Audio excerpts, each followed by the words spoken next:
नमस्कार। Indian law and Hindi में आपका स्वागत है। क्या आपने कभी सोचा है कि जब कोई बेजुबान जानवर दर्द में होता है तो कानून उसकी आवाज कैसे बनता है? क्या उसे भी हमारी तरह न्याय का अधिकार है? कल्पना कीजिए एक छोटे पिल्ले की जिसे किसी ने सड़क पर छोड़ दिया हो, या एक आवारा गाय की जो प्लास्टिक खाकर बीमार पड़ गई हो। जब ऐसे दृश्य सामने आते हैं तो हमारा दिल पसीज जाता है, लेकिन क्या हमें पता है कि कानून भी उनके साथ खड़ा है? आज हम भारतीय दंड संहिता यानी आईपीसी की एक ऐसी धारा पर बात करेंगे जो भले ही छोटी लगे, लेकिन इसका महत्व बहुत गहरा है। ये धारा है आईपीसी धारा 47, जिसे पशु की परिभाषा के लिए जाना जाता है। ये धारा सिर्फ एक परिभाषा नहीं है, बल्कि ये हमारे बेजुबान साथियों के लिए कानून की एक मजबूत नींव है। अक्सर कानूनी प्रावधानों को समझने के लिए केवल उनके शाब्दिक अर्थ पर ही ध्यान दिया जाता है, लेकिन उनके पीछे की भावना और समाज पर उनके प्रभाव को समझना भी उतना ही महत्वपूर्ण है। जानवरों के प्रति हमारी स्वाभाविक सहानुभूति कानून के इस पहलू को और भी प्रासंगिक बनाती है, जिससे दर्शक ये जानने के लिए उत्सुक होते हैं कि कैसे कानून इन जीवों की रक्षा करता है। आइए जानते हैं कैसे। आईपीसी धारा 47 क्या है? भारतीय दंड संहिता की धारा 47 साफ तौर पर कहती है कि पशु शब्द का अर्थ मानव को छोड़कर कोई भी जीवित प्राणी है। इसका मतलब है कि चाहे वो आपका पालतू कुत्ता हो, गली का आवारा जानवर, खेत में चढ़ती गाय, जंगल का शेर, आसमान में उड़ता पक्षी या यहाँ तक कि पानी में रहने वाली मछली, कानून की नजर में ये सभी पशु की श्रेणी में आते हैं। ये परिभाषा इतनी व्यापक है कि ये सभी गैर मानव जीवों को कानूनी सुरक्षा के दायरे में लाती है। यह एक परिभाषात्मक धारा है। इसका मतलब है कि ये खुद किसी अपराध के लिए सजा नहीं देती, बल्कि ये अन्य धाराओं को समझने की नींव रखती है। यह कानून प्रवर्तन एजेंसियों, न्यायाधीशों और वकीलों के लिए स्पष्टता प्रदान करती है कि पशु किसे माना जाए, जिससे पशु क्रूरता, पशु चोरी या पशु से जुड़े अन्य अपराधों के मामलों में कोई भ्रम न हो। यह कानूनी कार्यवाही में अस्पष्टता से बचने में मदद करती है। यह धारा पशु कल्याण कानूनों के लिए एक मजबूत आधार तैयार करती है, जिससे जानवरों की व्यापक सुरक्षा सुनिश्चित होती है। यह समझना महत्वपूर्ण है कि कुछ कानूनी प्रावधान सीधे तौर पर दंड का निर्धारण नहीं करते, बल्कि वे अन्य कानूनों के लिए आवश्यक शब्दावली और संदर्भ प्रदान करते हैं। धारा 47 इसी प्रकार कानून की एक अदृश्य रीढ़ के रूप में कार्य करती है, जो जानवरों की सुरक्षा से संबंधित हर कानून को मजबूत करती है। आपको ये जानकर खुशी होगी कि भारतीय न्याय संहिता BNS जो आईपीसी की जगह ले रही है, उसमें भी पशु की ये परिभाषा बरकरार रखी गई है।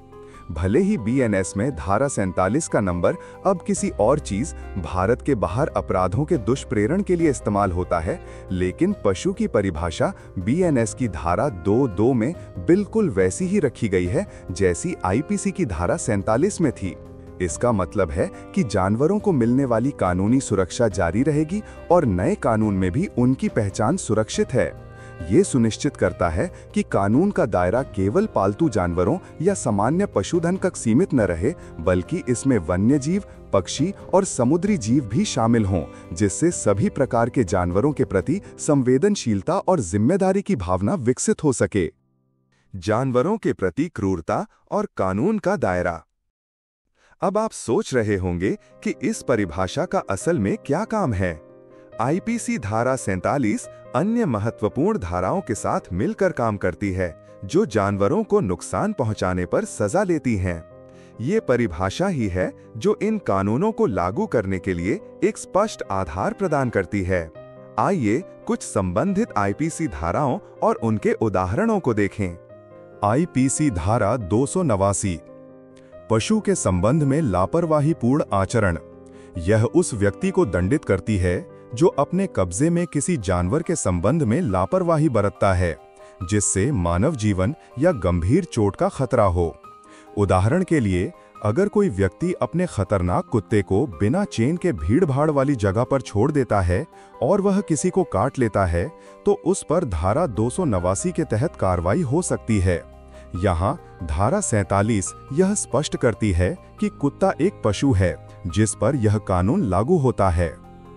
आईपीसी धारा 428, ₹10 या उससे अधिक मूल्य के पशु को मारकर या अपंग करके शरारत करना, ये उन लोगों के लिए है जो ₹10 या उससे अधिक मूल्य के किसी जानवर को मारते, जहर देते, अपंग करते या बेकार कर देते हैं।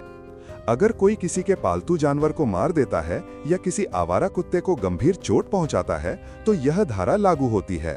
धारा 47 यहाँ भी जानवर की पहचान सुनिश्चित करती है, जिससे यह अपराध कानूनी दायरे में आता है। आईपीसी धारा 429, ₹50 या उससे अधिक मूल्य के पशुओं को मारकर या अपंग करके शरारत करना। ये धारा विशेष रूप से बड़े जानवरों जैसे हाथी, ऊंट, घोड़े, भैंस, गाय या बैल को मारने, जहर देने या अपंग करने पर लागू होती है, चाहे उनका मूल्य कुछ भी हो। ये ₹50 या उससे अधिक मूल्य के किसी भी अन्य जानवर पर भी लागू होती है। हाल ही में ऐसे कई मामले सामने आए हैं जहां गायों या अन्य पशुधन के साथ क्रूरता की गई, जैसे उन्हें भूखा छोड़ना या चोट पहुंचाना। ऐसे मामलों में धारा 429 के तहत सजा का प्रावधान है और धारा 47 ही ये तय करती है कि ये जीव पशु हैं जिन्हें कानूनी सुरक्षा मिलती है। आईपीसी की इन धाराओं के अलावा भारत में पशु क्रूरता निवारण अधिनियम 1960 पीसीए एक्ट भी है, जो जानवरों के प्रति क्रूरता को रोकने के लिए बनाया गया है। यह अधिनियम भी आईपीसी धारा 47 की परिभाषा का ही उपयोग करता है, यह सुनिश्चित करने के लिए कि सभी प्रकार के जानवरों को सुरक्षा मिले। पीसीए एक्ट की धारा 2A भी पशु को मानव को छोड़कर किसी भी जीवित प्राणी के रूप में परिभाषित करती है, जो आईपीसी 47 के अनुरूप है। मुर्गों की लड़ाई, कॉक फाइट्स आयोजित करना, जानवरों को अत्यधिक भार ढोने के लिए मजबूर करना या उन्हें अस्वच्छ परिस्थितियों में रखना, ये सभी पीसीए एक्ट के तहत अपराध हैं और इन सब में धारा 47 की परिभाषा ही आधार बनती है, जिससे इन क्रूर कृत्यों पर कानूनी कार्रवाई संभव हो पाती है। धारा 47 की परिभाषा के बिना आईपीसी की धाराएं 289, 428, 429 और पीसीए एक्ट जैसे कानून अपने मूल उद्देश्य को पूरा करने में असमर्थ होंगे। ये परिभाषा न केवल ये स्पष्ट करती है कि कौन से जीव कानूनी सुरक्षा के दायरे में आते हैं, बल्कि ये विभिन्न प्रकार की क्रूरता, लापरवाही, हत्या, अपंग करना आदि को भी कानूनी रूप से संबोधित करने में सक्षम बनाती है। ये एक श्रृंखला प्रभाव है। परिभाषा कानून के अनुप्रयोग को सक्षम बनाती है, जिससे जानवरों की सुरक्षा सुनिश्चित होती है। ये दर्शाता है कि एक सरल परिभाषा कैसे पूरे कानूनी ढांचे को सुदृढ़ करती है और वास्तविक दुनिया में न्याय सुनिश्चित करती है। हमारी जिम्मेदारी और निष्कर्ष। ये सिर्फ कानून की बात नहीं है, ये हमारी नैतिक जिम्मेदारी भी है कि हम इन बेजुबान जीवों के प्रति दयालु रहें। हर जीवन महत्वपूर्ण है। कानून हमें एक ढांचा देता है, लेकिन असली बदलाव हमारे व्यवहार से आता है। हमारी दयालुता ही जानवरों के लिए सबसे बड़ी सुरक्षा है। कानून और नैतिकता का ये संगम हमें एक बेहतर समाज की ओर ले जाता है।